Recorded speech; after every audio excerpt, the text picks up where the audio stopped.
বড় শান্ত ছেলে, দেখছি তোমায় সুযোগ পেলে শুনে বুঝি বিষম খেলে।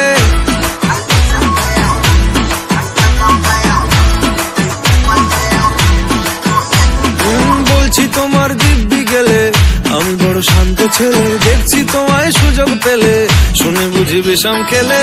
পড়ে গেছি ইস্কেতে, আছি বড় রিস্কেতে, খালি বিলি মিস করে যাই একটু যদি মিশত সে। রাগারাগি কম করে, মনটা নরম করে, এসে মিশে হলেও যদি বলতো আমায় সে। আসুন